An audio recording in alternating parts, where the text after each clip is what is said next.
Rinpoche La, thank you very much for the opportunity to ask a few questions. And the first one concerns the worldwide COVID-19 pandemic. How can this phenomenon be explained in terms of spiritual teachings? Why did this disease arise and how to counter the spread of such epidemic in the future? Well, I think according to Byrne, which number one, we believe on the karma.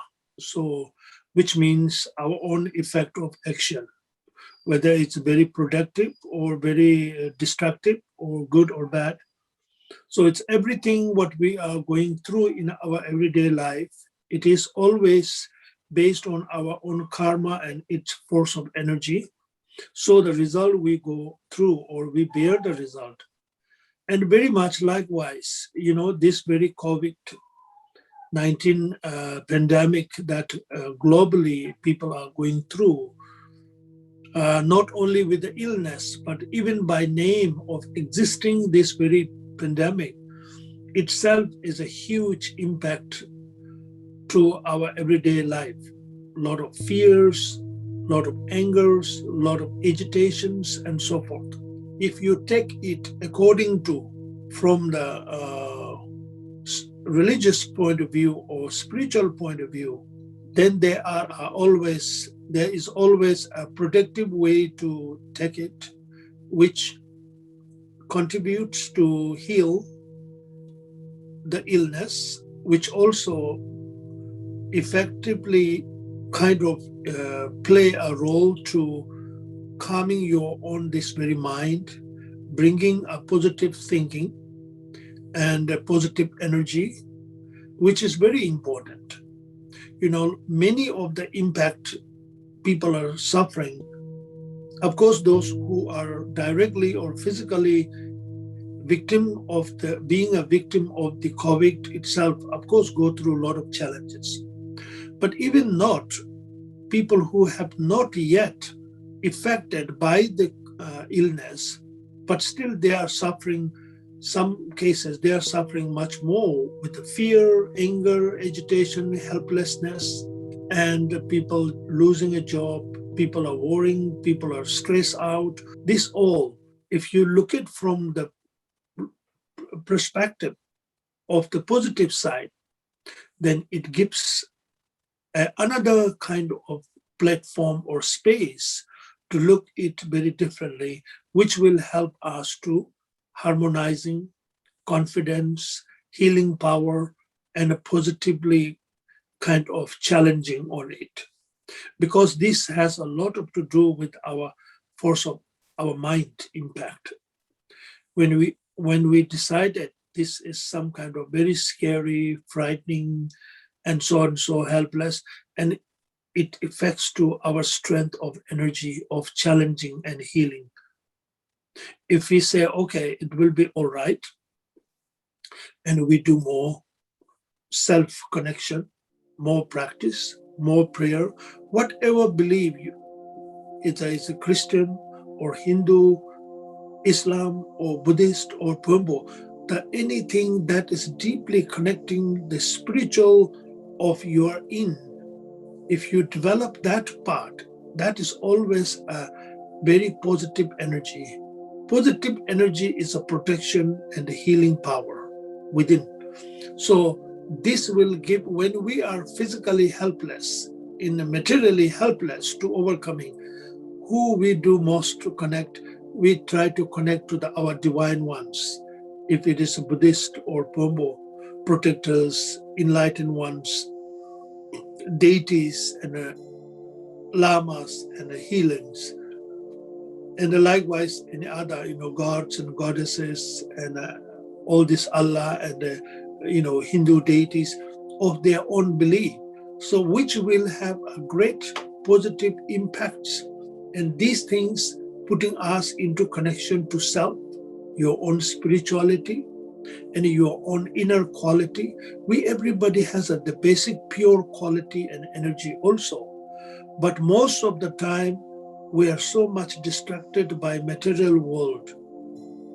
And we are being driven to that, fabricating with the materialistic conceptual emotion and ego, ignorance. So we don't get that much connection to self. Mostly we are out. But through this COVID, it also have a good impact. People becoming more connection, self-connecting.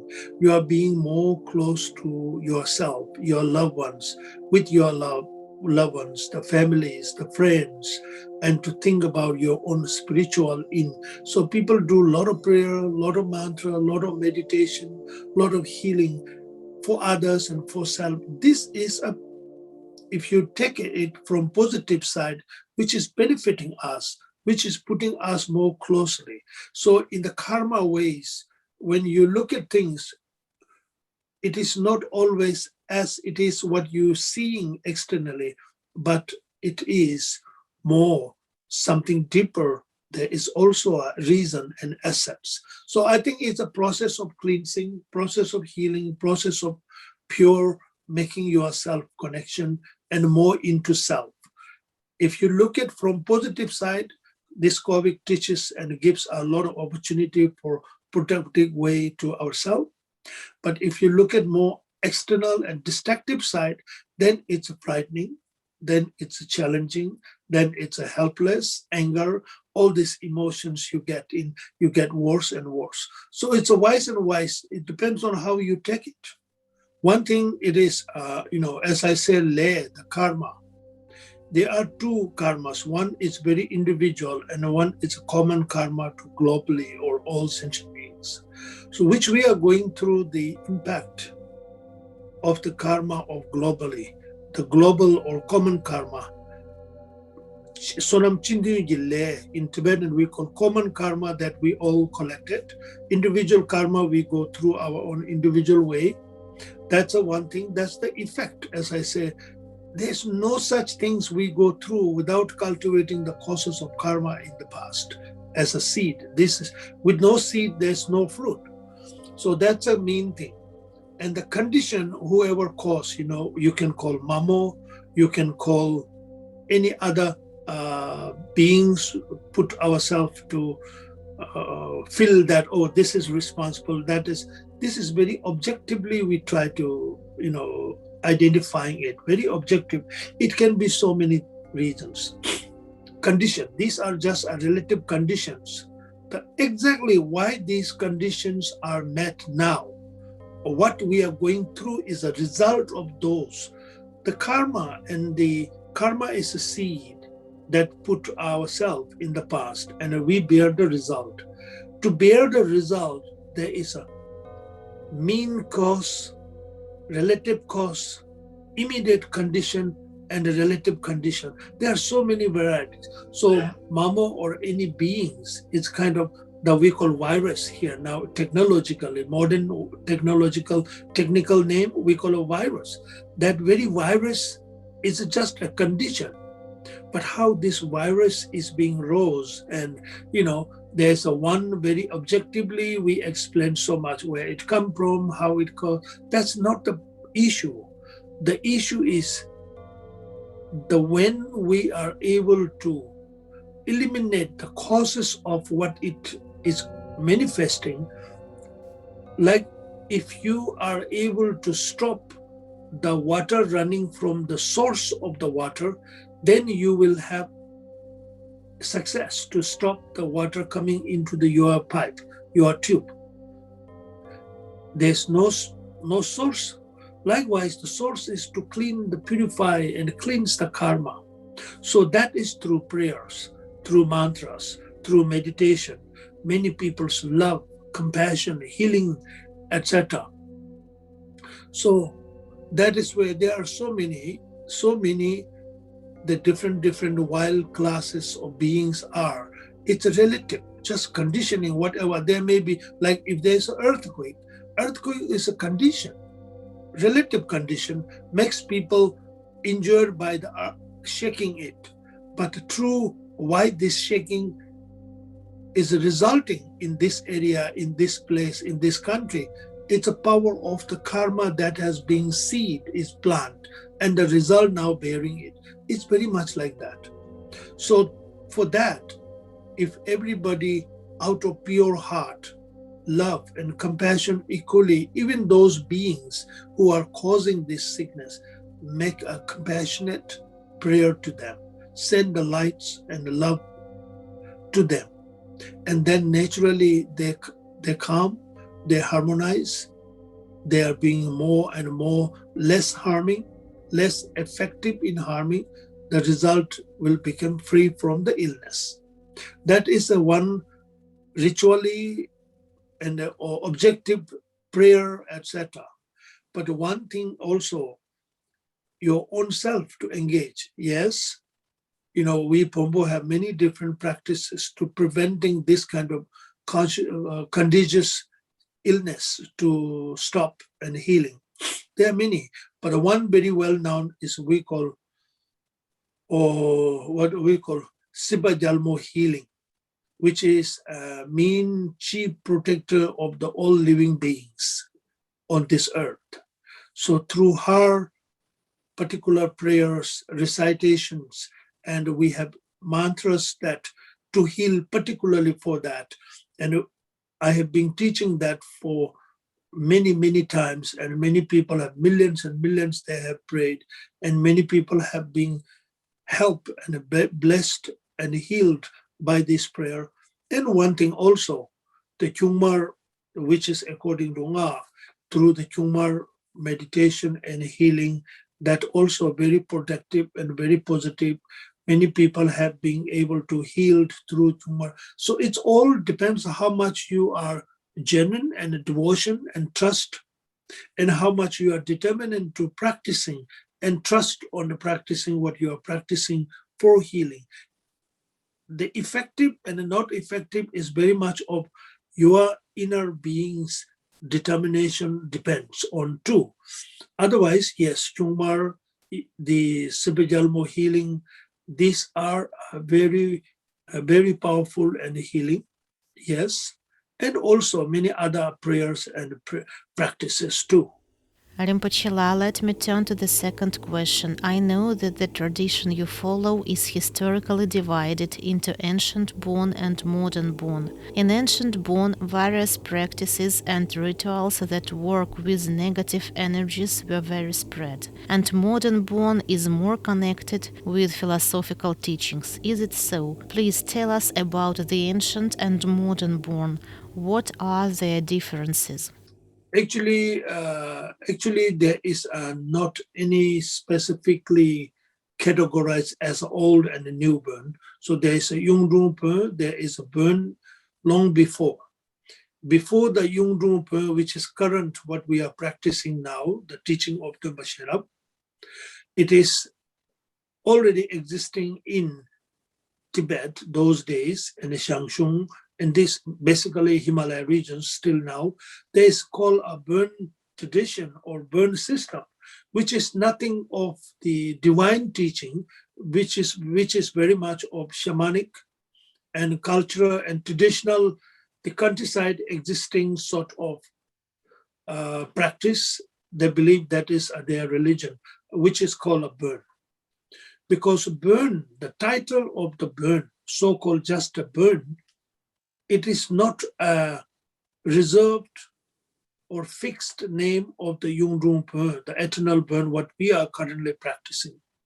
It is also, the burn in literally can apply, and you can describe in 8 different ways. So one, the burn is all existing phenomena are burn. And one, this very particular burn of countryside shamanic tradition, what is known as also a burn. One can also be when you are calling to somebody, that also meant a burn. When they are like that, so burn can be named in 8 different like that. So that very burn is a very different than what currently the eternal burn, what Yungdrung burn is. That very burn is shamanic. It involves sacrifice. It has no any particular path to enlightenment. It is a temporal kind of events that you can get, temporal for moment, maybe some kind of help, benefit, connected with believing on this and that. So that is very different. In order to transform or prevent that very sacrifice, the enlightened or Sangye Tumbashira has found this very Yung Drung Per, because this very Yung Drung Per is non-sacrificing. It's based on compassion, based on non-violence, and making all those prayers and mantras and rituals to heal, to benefit all sentient beings. So that is very general. And then this very Yung Drung Per, the teaching of Sangye Tumbashira, has a nine ways of burn, or 9 different stages of burn. We categorize this. First 4 out of 9, first 4, 9, among the 9 burn. So there are basic teachings that is directly involved in our everyday to-day benefit, directly in our life, way of living. And that includes divination, astrology, astronomy, and that includes healing rituals, consecrations. And then the 4th, it is also a healing method or diagnostic, Tibetan diagnostic method, what we call Tibetan medicine. So these are taught by enlightened teachers, Sangye Tumba Sherab, before. And then after that, 5th, 6th, 7th, 8th, and 9, these 5 known as a resultant state of burn. These first 4 of them are known as a 4 causal burn, or the ways. The 5 after 5th onwards till the 9th, which is called a resultant burn, which is now more deeper in a way, including higher and advanced rituals of the Nga, which is the secret and the transformative practice of Nga tradition, in Sanskrit called Tantric, and then Dzogchen, even more advanced in. So that is to realize the self, to understand the true nature state of your own mind, which has a meditation view, meditation, effective of conduct and a result, etc. So Tawa, Gomba, Chopa, and Devu. So all these practices are eternal and a secret and a resultant state of birth. So that very essence of Yung Drung Per, it's still well preserved, and we are teaching that. Maybe there are slightly, the way of teaching may have changed, but content never changed. Content still remain as then and now. The Sangye Tomba Sherab, the Buddha Tomba Sherab taught, as it is now also preserved, and we are carrying on that unbroken tradition and lineage. So there's no difference. There's no modern burn, there's no elder burn. Burn is always, Yung Drung Per is always same in essence, in content. But the style and environment, early days, there's no such a system of giving a lecture and a talk of the burn. In early days, teaching, directly teaching. But nowadays you have a talk, introduction, talks, giving teachings, and then categorizing points, teaching are divided according to the culture, according to the environment, according to the capacity of listeners, understanding. So we teach it that way. But still the essence and the content of the teaching, it still remain as Buddha Dhamma Sherab has taught. So there's nothing changed. If you meant that as a ancient burn or modern burn, whatever you call, but essence no different. That is one thing. Now, most well known in Tibetan scholars' life, in the scholars' world, there is known as a Per Sarma and Per Nyima, so known as a new burn and the ancient or traditional Yung Drung Per. That is very different history. new burn is nothing different in essence from the eternal burn, Yung Rumpa same. Both new burn and eternal Yung Rumpa, we have one founder, that is enlightened teacher, Sangye Tobashera. We have same great Rinzin or yogi or siddhas, Lachen Tempa Namka, Rinzin Tongjung Tuje, and then the Lama Nyame Sherab Jalse. So never change. And the protector, Sibi Jalmo, the chief protector, the queen of existing, queen of the world. So it's the same, no changing. Only slightly some kind of ritualistic systems the newborn has adopted. And the Yung Rumpa, the believer or elder burn, we don't do Padma Sambhava devotion, or we don't do that, the, what do you call,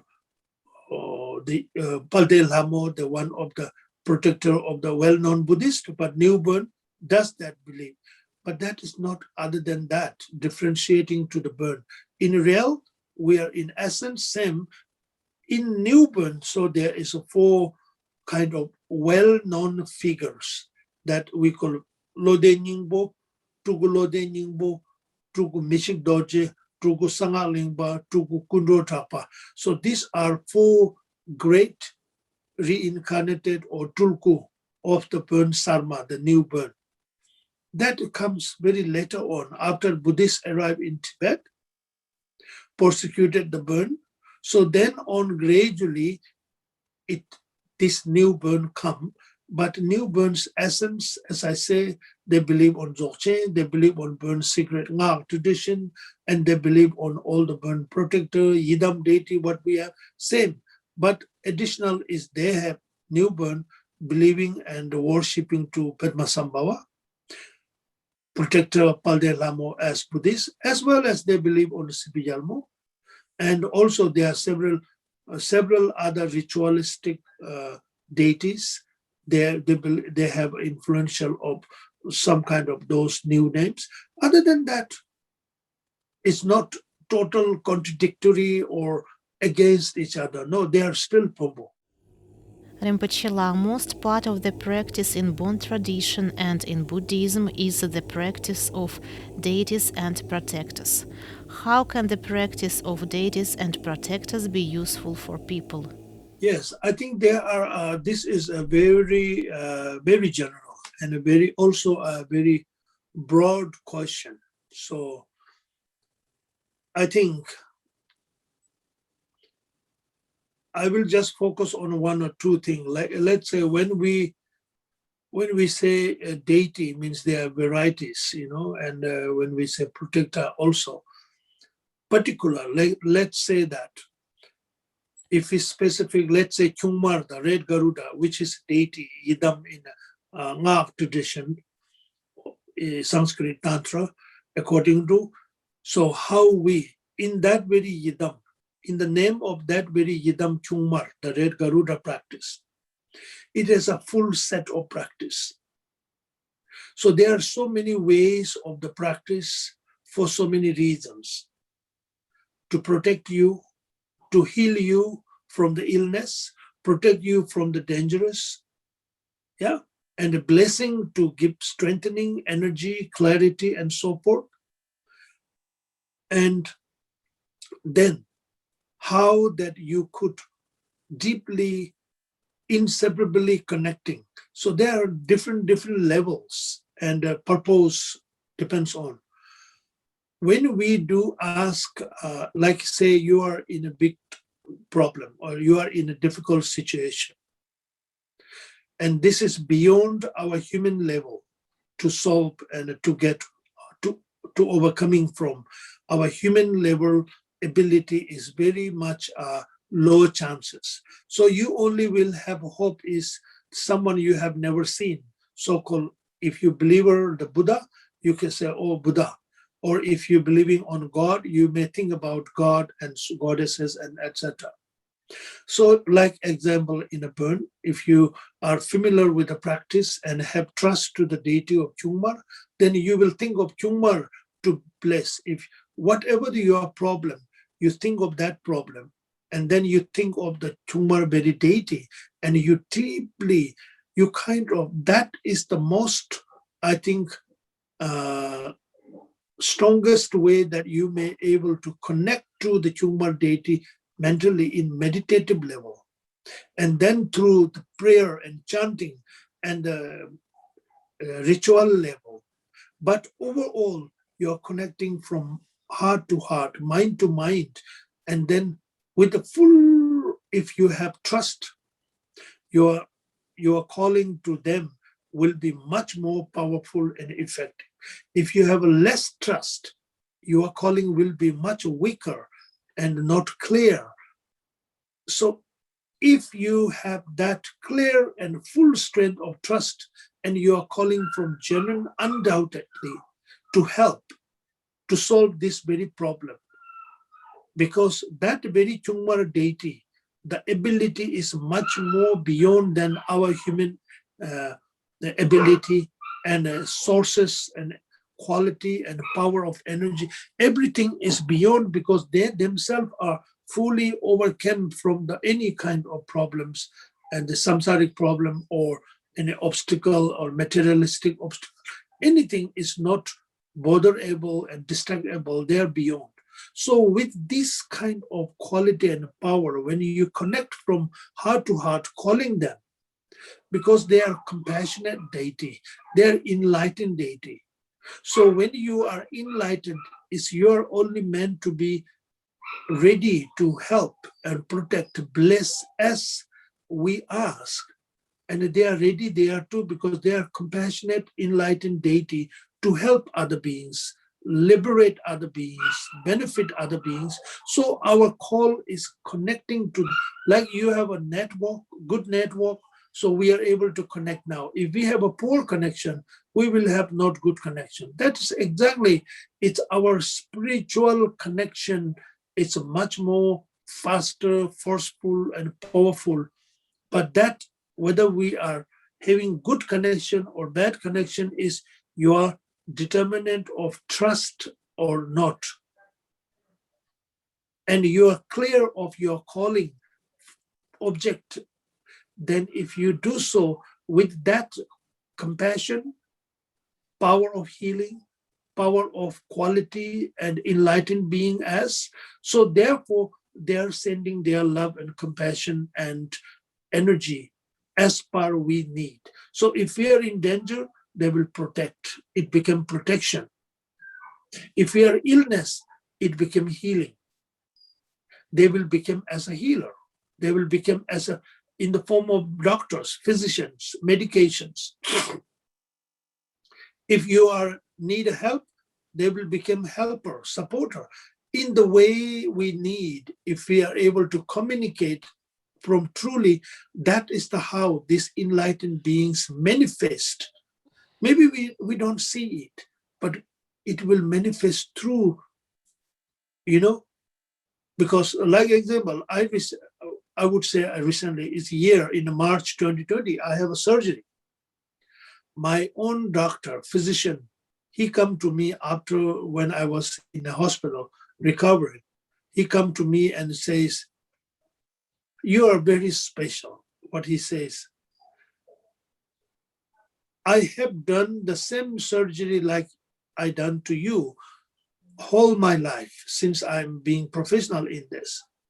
But you have been having surgery done to you was a very extraordinary experience," he says.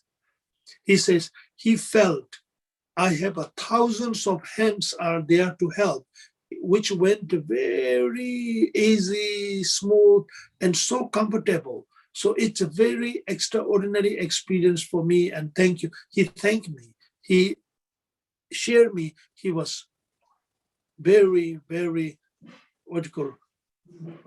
happy, that great, that opportunity that he had opportunity to make a surgery on me.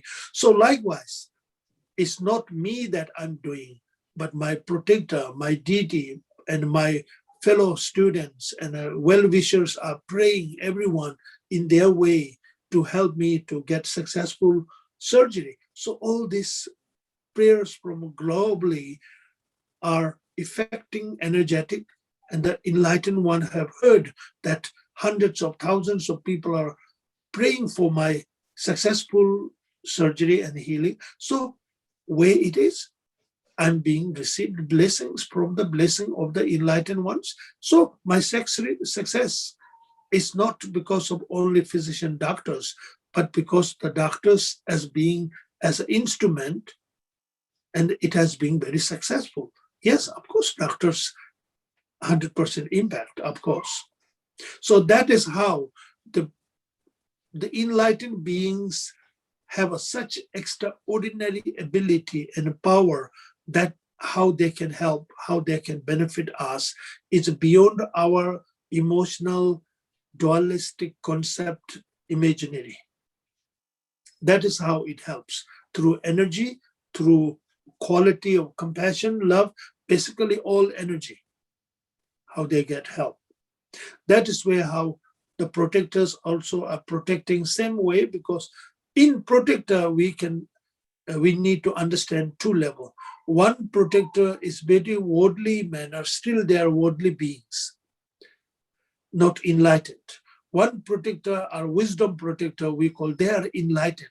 Those enlightened protectors are always compassionate and having ability to heal, protect, guide, etc., etc.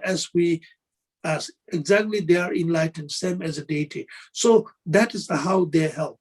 So the help is not only depending to them; their help depends on our trust, determination, and purity of our calling to them with full devotion or not. That all depends. If so, then that is how it benefits the way we need.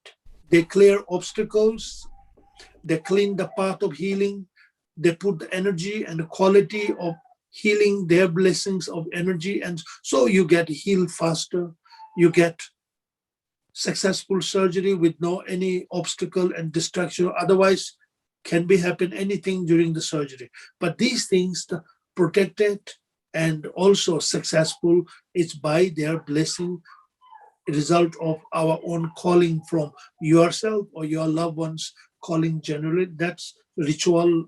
You do any ceremony. Everything is meant for that kind of achievement, and that it will result likewise.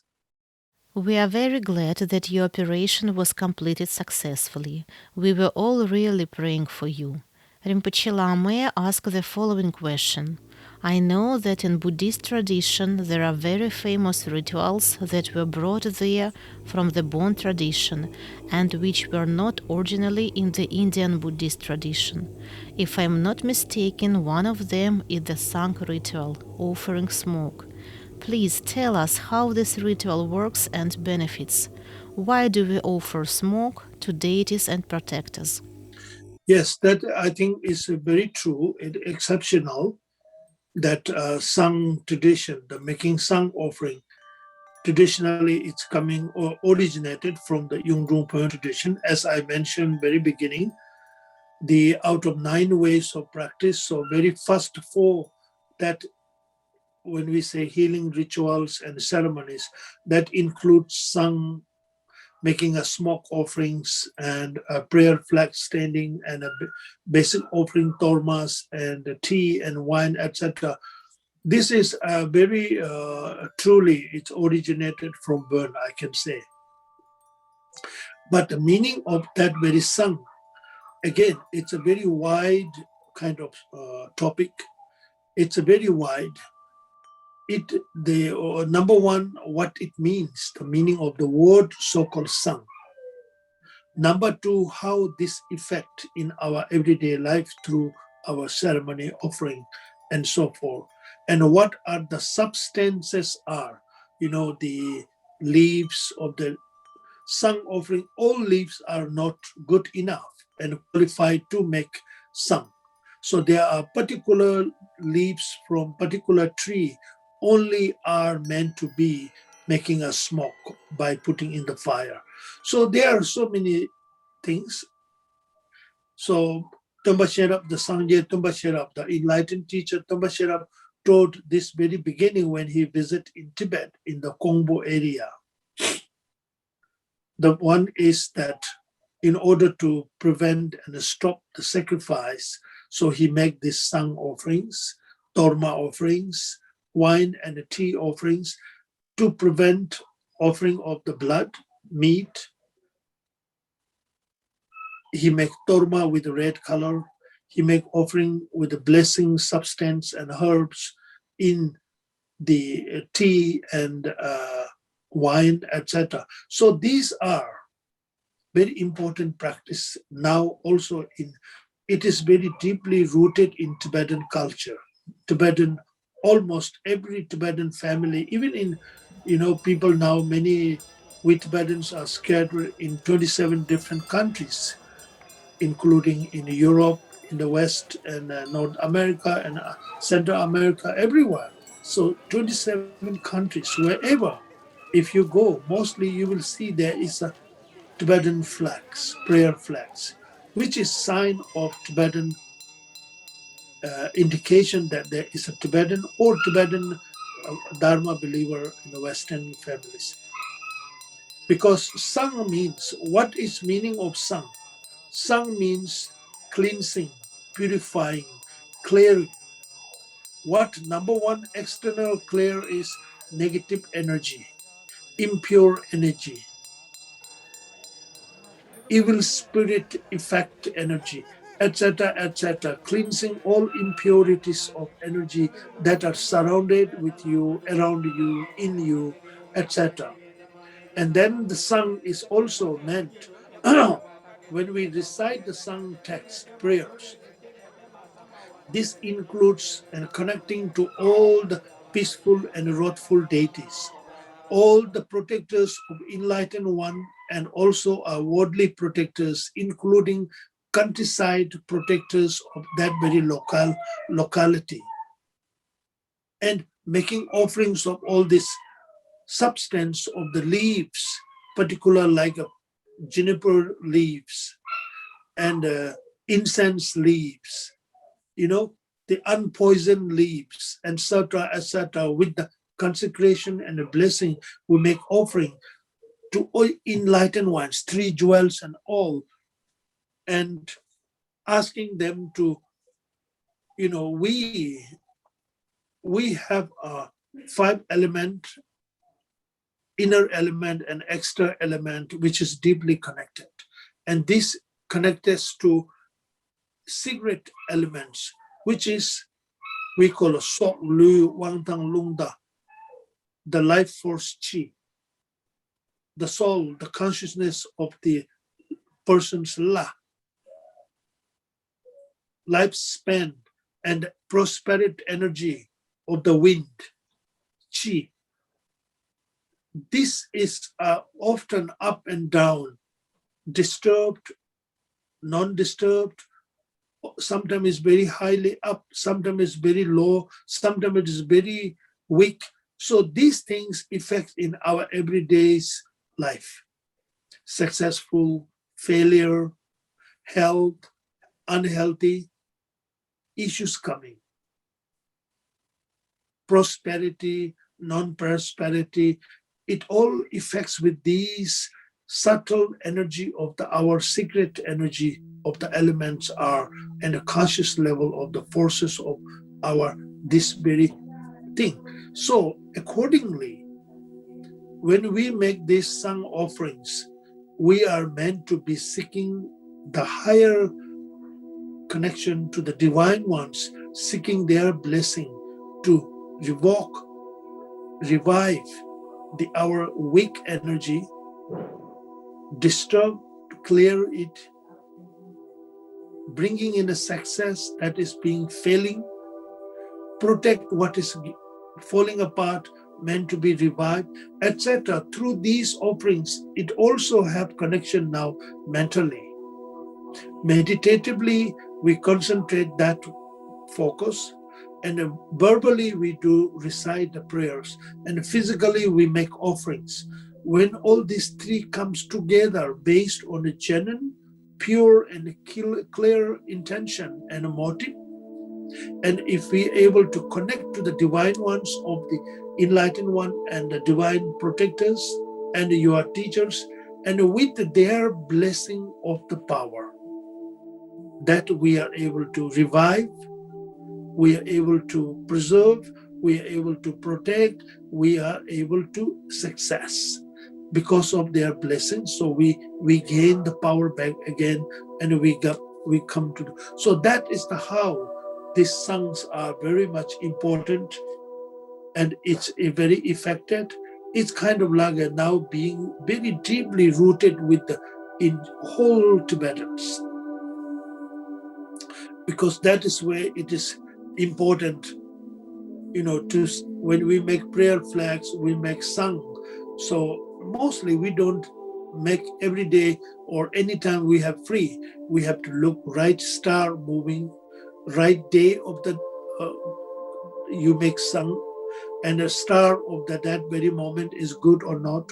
The match of the elemental connection match or not match. It all need to be well checked astrologically.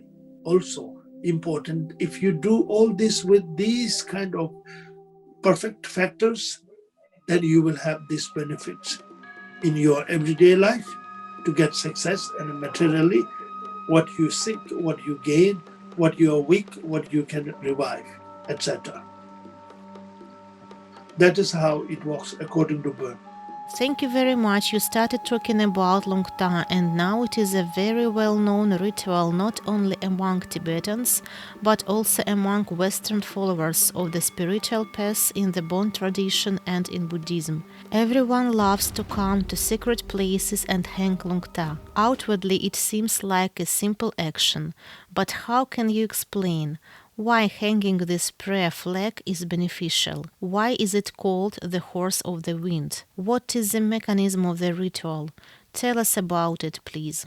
Yeah, I think when we say Lungda, so we very much are talking about prayer flags that you are hanging in the air or in the space. So that people believe that is what is called a Lungda. Lungda has much more deeper in the meaning. Number one, the way nowadays Tibetans are referring as a Lungda image, it's like a riding a horse with a jewel carrying on the back, horseback. And also when they write a spelling of the Lungda, they write a Lungda is like a more spelling of Lung and Ta. Ta means horse. Lung means air or wind. So they write the Lung in a spelling which refers to the wind energy.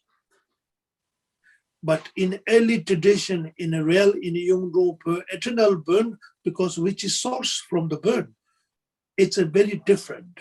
It's not a horse with the air. Lungta doesn't really mean always a wind. Lung doesn't mean. Lung has a much more broader meaning in those days, early days. Before Buddhist coming, the lung, that which we call lungta, actually that lung is not right by the spelling of the referring lung of the wind, but it's of space. It right a lung kala lunga ka instead of ra. So which is more space. And also it's not necessarily a horse. Wild yak, symbol of wind, domestic, important role and symbolism. So when it says a wind or it says a space, maybe if you relate it, either way has both has a meaning to relate, it's all right. But as a part text, the concept of the text, instead of lung, we write space, meaning that is means that we have hang these prayers in the space, in an open space. The each of the 5 color, or you can put the 5 long prayer flags of each different color, so 5 prayer flag with a 5 different color, or we have a that is a tarta, the hanging pieces, small pieces, that is we call tarta, and the other one we call tarche.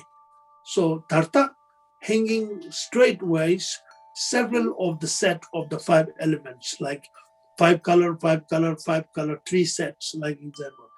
Each of these 5 color indicates 5 external elements that internally connecting to our 5 elements of the body, inner, and then the meaning which is printed on those prayer flags depends on what you need. If you are making a standing these flags for successful and overcoming, it's something to obstacles and to achieve the goal, and you write accordingly those prayers. Or if you are meant to be uplifting your chi, the life force chi, the la, we call la, and the lungda, life force energy, then you write those prayers, those mantras on the flag. But either way, you hang them in the space. Space is carrying all the way to unlimited, immeasurable, and full independent and uplifting in the space, no obstruction. So that is where it's hang in space.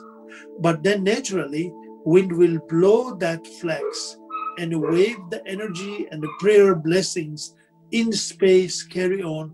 Whoever touch those space beings are being same time benefited by the prayer power, healing energy. That is why environmentally, when you put a fresh prayer flag, it gives you a so positive energy. And also it connects to you to feel more energized, more uplifting, more success. Because of that, it's all about energy. Energy that is carrying in the prayer, in the mantra, in the color, and in the dedication or determination or motive of hanging those prayer flags. And the smoke offering along with we recite prayers. So effect of those all effect in our physical everyday life. Maybe that is the how shortest way to explain. It can go on and more many, but this is I think how you can maybe explain in short way, I would say.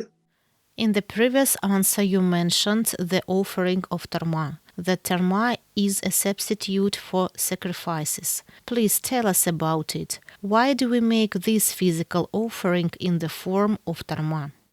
Yeah, I think according to the eternal burn Yung Drupal, the enlightened teacher Tumba Sherap, when he entered in the Kongbu Purli Valley, where now we have the most holiest pilgrimage site known as a holy mountain of Burn in Kongbu Puri. So he visited there, and that is the first time he taught there, because he did not found anyone qualified to give a kind of like a deeper or complete teaching then. But he have seen the sacrifices and kind of being destructive, harmful, and the killing of animals and blood and this and that. So he have given these basic teachings. So one thing he did, it's how to re-energize the environment, the spirit of the locality, the mountains, trees, and the rocks and waters and earth and at or the energy of these 5 elements connected with the 5 objects like earth, the water, the tree, the rock, etc., etc. So he did prayer flag and sung offering, which just we have talked about. About the Torma offerings, why and how? Because he have seen that the system of generations from generation carrying on, that something to offer to peace and satisfying the spirit of this and that, so that need to this sacrifice to fulfill that. So he decided to make a tsamba, to make a dog from the tsamba, and then make a shape, different shape according to the different ceremony and a ritual and a purpose. So he make that tsamba torma, and then also each torma style represent each different spirit beings or the protectors and the deities. Each have different forms and shapes and these styles of making torma, but every one of these indicate that very particular, if it is general spirit and healing so that has a different level of torma. But everyone with that shape and put the red color. Most of them is red color, but some are making a yellow or white because that is also, in a spirit, all spirits are not what called not a meat seeker or flesh seeker. So they are also a vegan or vegetarian. So for them, it's a yellow and a white, but the rest of them who usually is depending to satisfying their desire, it's by meat and by offering blood. So he put them the red color on the torma, and with the full consecration and blessing through meditation to satisfy those who are depending on satisfying or their desired wish to fulfill by meat and blood. So instead, he make this torma blessed and giving, offering them in meditatively dedicating them. Through that, they also get complete fulfillment of the torma's offering without necessarily having meat and blood offering, and then also making wines and tea with certain herbs blessing, and then blessing energetically in meditation and offering this in the name of those protectors and the spirit, and they all are being fulfilled with that. And there is a word also, prayer carry on saying this, I'm offering this to you, be happy, be satisfied, fulfill your desire as I have been blessed and transform the quality what you are desired. So may you be fulfilled and so and so. And then making a kind of peaceful deal or kind of agreeing that now you leave my people, you leave my client, you leave my this and that, without harming. You go, now you get what you need, take it and go away. Leave alone this and that. So that you need to say verbally in the prayer as well. Meditatively, you need to communicate that to the spirit. And when you do that, so this torma became very effective. For them, anyhow, is getting what they want. Whether you give torma with the red color and blessed, so they get fulfill what they are lacking. Yeah, so that is how it is helping torma. So in a more higher way, torma, each yidam and wrathful deities, peaceful have a different, it's more different. So in general, that is how it is. As for rituals, perhaps the most powerful and interesting ritual which some people sometimes perceive is a kind of theatrical performance is the ritual of cham. What is its meaning? Why do monks and lamas dress up in clothes, put on different masks and dance? Is it possible for us, little initiated people, to look in it and find out what happens during the ritual? After all, he also comes from the Bon tradition. In the Tibetan, we have a kar and a cham and a tro, etc. So different level of dances. So the most local dance or the ordinary samsaric, or I would say everyday life, the local people, common people, worldly dance is sing and song, entertaining. Very basically, it's entertaining. Some entertaining is related also connecting to your elders and the histories and kind of praising to your king, leader, parents, elder, respective, and so. But basically, it's mostly it's entertaining, culture based, traditional. So it's that is one thing. But this is now little different in a monastic, spiritual dance we call cham. Kardang cham. Cham means being performed. Kar means the style of its movement. So each indication of the movement has its own significant meanings. Why? Except the black hat dance in Mother Tantra, Magi. So the rest we have a mask to wear. So each mask, it's symbolically that very dancer is connecting to that very particular protector or deities that you are wearing mask. So when you are dancing that, you have to practice so much hard. It is not a physical what you see only. Physically what you see is jumping, movement, running with the music, drums and cymbals. But that is to energetically leading you to the footsteps of your movement, the instruments, drums, and the cymbals. But the real performance, that very monk who is in the mask, that when they are dancing, they have to practice months and months before they do perform a performance, because more than physically, they have to dance in mentally, meditatively. They have to transform their physical energy level, physical characteristic movement. It's not a movement of that very person, that very monk, but it's more of the movement of that very connected deity that they are wearing the mask. So every one of the footstep and movement, it's some include connected with consecration, some exorcism, some blessing, some protection. So there are so many, each step is different steps, and each movement has a different, so it's very much like example in Losar, mostly officially cham dance we do in every, almost every monastery, if they have a facility to, a capacity to make.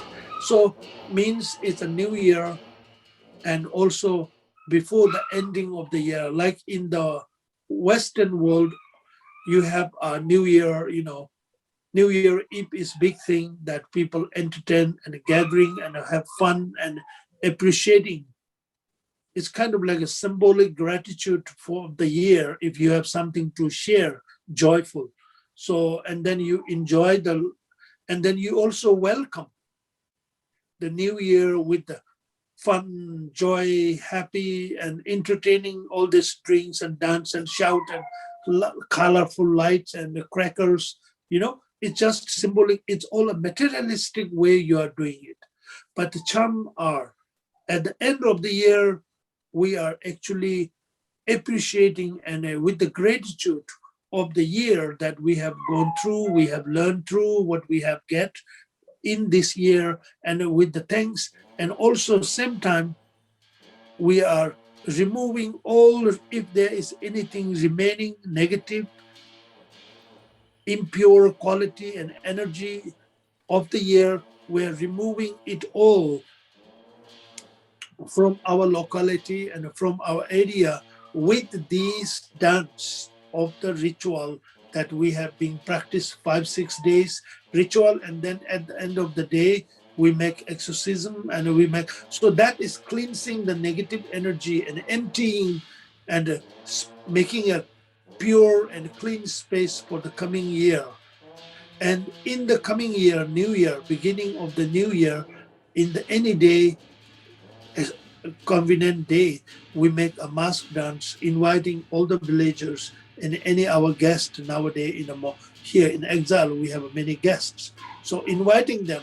Basically, it is now consecrating the year to the environment, to the area, to the local, regardless of believer and non-believer, to everyone and people who attended, meant to be blessed by all these different dance, different representative of the different deities, meant to be blessing to our audience through energy, through prayer, through ritual, through musics, religious musics of instruments, their energy, and so forth. So that is how, again, it's energy, it's a power of healing, it's energy and a light and a blessing to our people, to our locality, environment, and even the spirit of the 5 elements, so that we have right ear, clean air, and the right raining season, good measure of the raining, timely rain, and so on. So there are many things, and healthy and happy, remaining this all carrying this year till the end. So that is what the charm dance kind of, if I say briefly, that is how the purpose of charm dance. So every step is with meditation. So they are not just dancing like other dances, but they have to fully transform their physical and mental energy level. That is where it became effective, and that is where we Tibetans believe very important to participate that very charm dance, because that is the almost uh, only opportunity to have their connection energetically with the blessing directly from the protector and the deity, because they appear in the form of monk and in that dance. So that's where we value and we attend to the dance program as a festival to receive that connection and blessing. We are coming to the end of the interview now. Many Banpo followers and Buddhists independently conduct various rituals such as sang, tarma, various offerings to deities. Please give me a brief advice. What are the main mistakes that should not be made by practitioners? Is it possible to harm yourself in any way due to improper performances of these rituals? I may not say it will be very harmful if you do this and that something mistake. So when you are doing any particular ritual, maybe you do mistake, but very much I trust that everyone is doing, uh, lack of understanding, lack of full knowledge. So there maybe it occur as some mistakes, but somehow still the basic motive is a pure and with hope of benefit and devotion. So I don't say that it's a huge mistake unless as you do this all for very impure or negative intention, like say it's something meant to be bad and harmful and destructive to other. If you, whether you can or not, but if you started ritual and ceremonies, then it obviously it is you are accumulating a negative karma. Somehow the negative energy may bear the fruit, but other than that, simply not knowing perfect or accurately, maybe if you are intentionally is not impure. So I don't think there is need to worry about very much. Intention is very important, motivation is very important. Yeah, I would suggest that if anybody do whatever the ritual or practice, it's very important that you meet qualified teacher and you get a true authentic transmission and then a proper instruction that you can trust. That is important. So put effort to learn from the qualified master with unbroken lineage. That is most matters, because that makes also difference in effect of the result or blessing, whatever you call. As I see the result of our conversation, all these rituals and all our spiritual practices have the goal of finding harmony with ourselves and with the world around us. Not only raw, but maybe subtle. Please give me a final piece of advice. This is the last question. How do you still find this harmony with yourself, with the world around you, with the subtle world? What is your main recommendation? Number one, I think it's important to always pray for good for all sentient beings. Pray whatever you can, and then pray yourself bringing in harmony. If you make your inner harmony, you will be harmony whether what's outside is happening or not. So control or training your mind is very important. Help control your mind concentration to remain peace, not let disturbed by outside. If you are not disturbed from outside, your mind is peace no matter what is happening, and then you're okay. And that is one. And then as far as prayer and more effective and beneficial, I would say do prayer to Tempa Namka. Tempa Namka is timely liberator and protector and the Rinzai that who have manifested, particularly in this our eon, in order to benefit and bless every sentient being as per according to our own wish and what we need. So practice the Temba Namka. There is called a Temba Namka's 17 stanza prayer. Meditate on Temba Namka, call and connect to Temba Namka for self or for others from the true heart and genuine devotion. Do prayer that 17 stanza, which is, I think, in Russian also, it's translated, I believe. It's in English. So definitely that is the timely practice you can do to bless environment, what is happening around, but also to bless globally, but also to bless self and others as well in community or in the larger, in the worldwide, So Tembanamka is the one, is our timely manner Buddha, like this crisis time. It's very important. Thank you very much for your answers.